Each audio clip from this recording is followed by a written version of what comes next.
Hi guys, this is Omer from MMOs.com. I'm doing another quick weekly news recap of all major MMO news and announcements for the week ending July 24th, 2017. This is episode number 105 of the recap, and the first bit of news this week is from Kakao Games regarding Black Desert Online.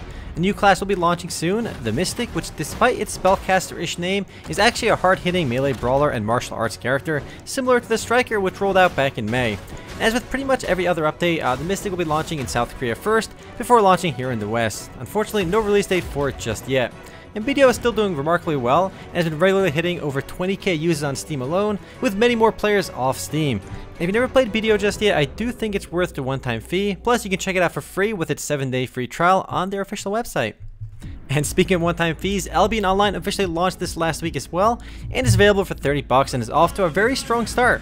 While no official numbers haven't released just yet, based on my own experience and observations, I can safely say that the game is getting well over 20,000 concurrent users, probably a bit over 25,000. I've personally been playing Albion Online quite a bit since launch and have been enjoying it quite a bit. They did a great job with the launch, and despite the games being unbelievably busy, there hasn't been any big lag issues, despite having one mega server. I didn't play on launch day though because I had the cheapest $30 Founders Pack, so no head start access for me. And despite enjoying the game so far, I do have one big issue with the game. Premium status is basically required to make progress in the game. Premium speeds up progression by about 4 times, which is absolutely silly for a buy-to-play game, and a bit greedy. Luckily you can purchase premium for in-game currency, and so far it's been pretty generously priced, though that is a dynamic pricing system, so the cost could definitely go up.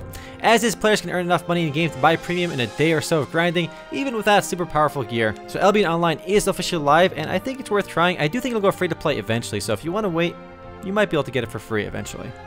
Next up, Rift's latest update 4.2, Prophecy of Anket Celestial Storm is now live, and with it comes new raids, a new instant adventure, new creatures, and more. The update has players exploring the Vostigar Peaks, a brand new zone with new quest lines and enemies. Player base wise, Rift still averages about 500 or so concurrent users on Steam alone, and likely many more on their own Glyph launcher, so the game is still certainly alive. Up next, the highly anticipated sandbox survival RPG with persistent elements, Dark and Light, finally launched onto Steam Early Access this week to negative reviews, which has since improved to mixed reviews. The biggest issue with Dark and Light so far seems to be optimization related. People with high-end PCs aren't getting stable frame rates, with some people reportedly playing as low as 10 frames or even lower. These issues certainly don't affect everybody though, as the game hits over 8,000 or so concurrent users on Steam already, and is regularly hitting above 4,500. The game is currently available for $24.89, which is 17% less than its normal early access price of $29.99, which according to Snell Games is actually lower than their official release price. The game is expected to be in early access for about a year, and I haven't tried this one just yet, but plan to soon, so expect the first look soonish. Next up, a bit of news on the mobile front. Perfect World Entertainment and Motiga officially launched Gigantic this week for Windows 10, Arc, Steam, and Xbox One. Prior to this week, you had to download and play Gigantic on Arc's own launcher, but now anyone can play it through Steam, which unsurprisingly gave the game a pretty healthy boost to its player base. Steam chart reveals that over 5,000 people are playing Gigantic at any given time on Steam alone, which is absolutely huge.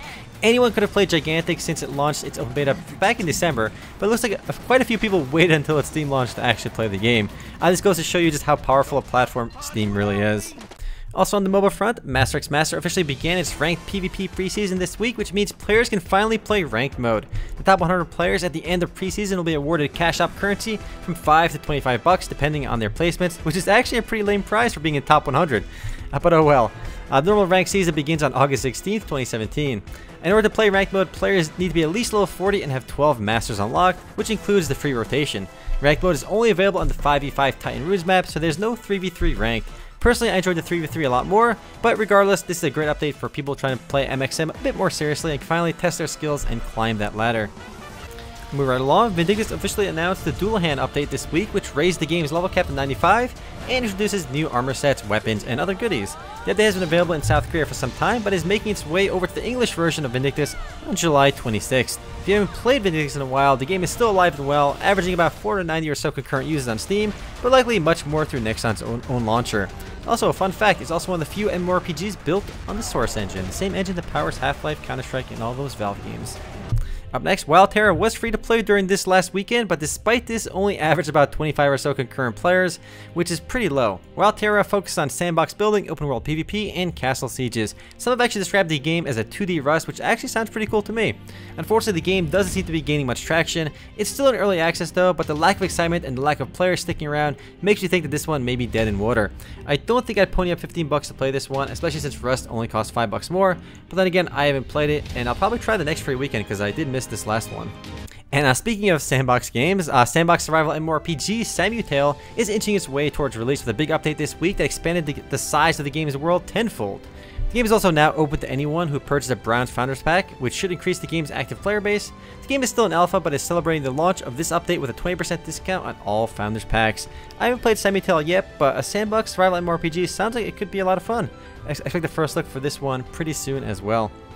Up next, Age of Heroes VR is officially live on Steam. It's a buy-to-play RPG that aims to deliver MMORPG-style rating to players in a VR environment on Oculus Rift and HTC Vive. And as you can clearly see, it's no Sword Art Online, but it's nice to see progress being made on this front.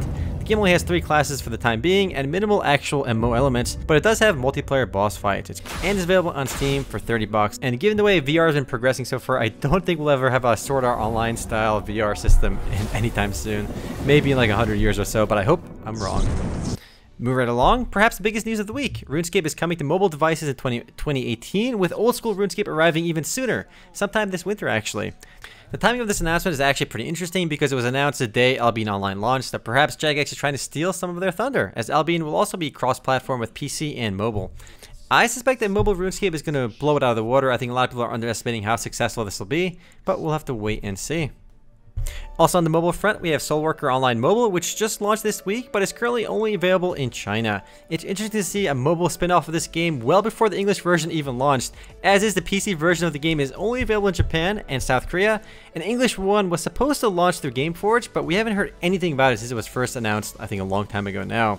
The way things are progressing and how little we heard about the PC version in America, I expect that we have a better chance of getting the mobile one than the PC one. You can play this mobile version of the game right now, as there are no IP blocks, but it'll be hard to enjoy the game because it will not be in English.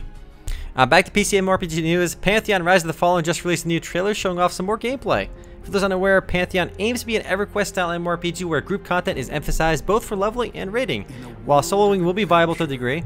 Despite the recent live streams and new trailers, we still don't have any kind of alpha release date for the game, but according to their FAQ, they do aim to release some sort of playable alpha sometime this year.